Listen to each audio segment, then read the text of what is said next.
Have you ever wondered why we go to war? Or why you never seem to be able to get out of debt? Why there is poverty, division, and crime? What if I told you there was a reason for it all? What if I told you it was done on purpose? What if I told you that those who were corrupting the world, poisoning our food, and igniting conflict were themselves about to be permanently eradicated from the earth? You might think that an idealistic fantasy. Well, let me tell you a story. We acknowledge there are criminals, of course. They rob your house, they steal your phone. They can murder you too if they think they can get away with it. We have all experienced criminals in one way or another. Criminals, as we know, are those who choose personal gain over the rights of others and have no regard for the law. But here's where you need to expand your thinking. Criminals can also succeed in business and politics and can be elected as our leaders. If a criminal became the president, imagine what they could achieve. They could use the full weight of their executive power to commit much larger crimes and ensure they and their friends were enriched to the fullest extent possible. A criminal president could create alliances with other criminal presidents and then collaborate on more global criminal activities. Anything goes. Drug running, human trafficking, whatever makes the big bucks. The 20th century was turbulent with war, economic disaster, famines, and displacement. We have always accepted these things as just human nature, and simply the way the world works. Something inevitable, and due to the weaknesses of human nature that drive us to these actions. This is where we were all tragically wrong. You are not a criminal. I'm not a criminal. So how can we just assume that it is human nature that is driving all this pain and misery? What if it wasn't human nature at all, and as a result of something more deliberate? We were taught that capitalism was the cause of a massive rich-poor divide and the reason for poverty, which in turn is the reason for war, crime, and starvation. Others were taught that communism, a system of equal wealth across all people, was really to blame for the mess. But you see, folks, it is none of these things. It is not our nature to fight and be racist. It is not in our nature to rob from others. What you must learn is that it was the criminals all along. Yes, they got power. More power than a criminal should ever have. They rose to the top of media companies that control our news and entertainment. They ascended to the top of the banking system, also to the Oval Office, to Brussels, to the Vatican, to the Crown. They crept in quietly. They became leaders of agricultural companies who have control over our food supply. Also big pharmaceutical companies, the ones we trust to help us when we're sick. Nobody stopped them, and they just recruited more criminals to help them. First, they accumulated the world's wealth. They invented a system of money called central banking, which lends money to governments with interest, placing countries into eternal debt. People's wealth got less. Their wealth got more. Much more. When a criminal is already as rich as they can get, then protecting their ill-gotten gains becomes the priority. Angry citizens tired of being poor are a major obstacle and can revolt if they suffer enough.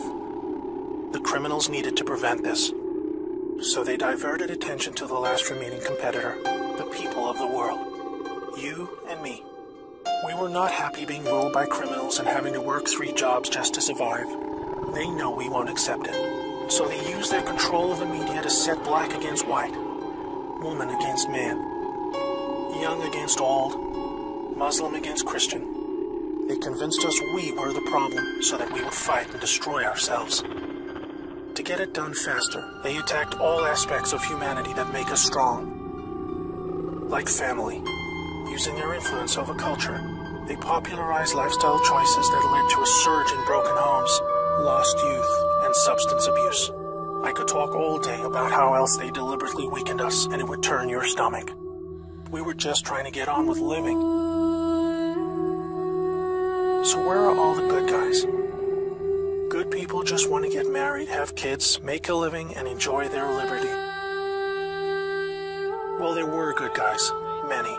One became the President of the United States in January 1961. He knew about these criminals and wanted them gone. He knew their intentions for us all, and he wanted to fight them. Sadly, he had no idea how powerful they had become. Reagan also had good intentions for the American people. He knew this criminal mafia controlled almost everything by this stage, including the powerful rogue intelligence agencies. His economic policies were promising, but the criminals needed a weak America to hold on to their power. Reagan was shown with a bullet that a growing U.S. economy and prosperous citizens were not what the criminals wanted. It was looking pretty grim for good people. Every time someone wanted to stand up and do the right thing, they got stopped. Were we ever to be freed? These criminals are also known as the Deep State, or Cabal, because of how they control things behind the scenes. Every president after Reagan was one of these Deep State criminals, and their empire got even stronger. With each bad president came new depths America and the world would sink. The world collapsed into darkness. Do you need me to tell you how? Destroyed factories, declining job numbers, sicker people, opioids, destruction of Iraq, Syria, and Yemen with pointless war, displacement of people into Europe, ISIS, terrorism, collapsed governments, poverty, and genocide. Total misery. Do you think that was inevitable? Hell no. Well, here is where things start to take a new turn. When the full picture comes to be known, it will forever be regarded as the greatest story ever told. Well, here is the top line. Some good people still held positions of power. They valued humanity and the rule of law. While the criminals discussed their game plan at the annual Bilderberg meetings, the good guys were making plans of their own.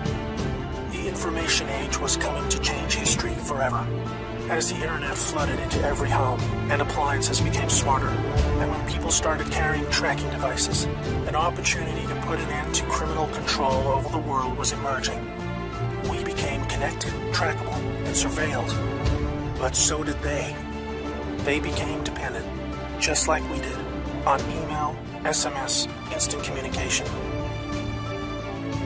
It made crime much easier, but it also put them on a grid that, if accessed by the right people, would expose their crimes to the public and end their iron grip on us once and for all. In this new age of information, it was thought that the military should also have its own intelligence agency to focus on cybercrime and espionage. They called this the NSA, the National Security Agency.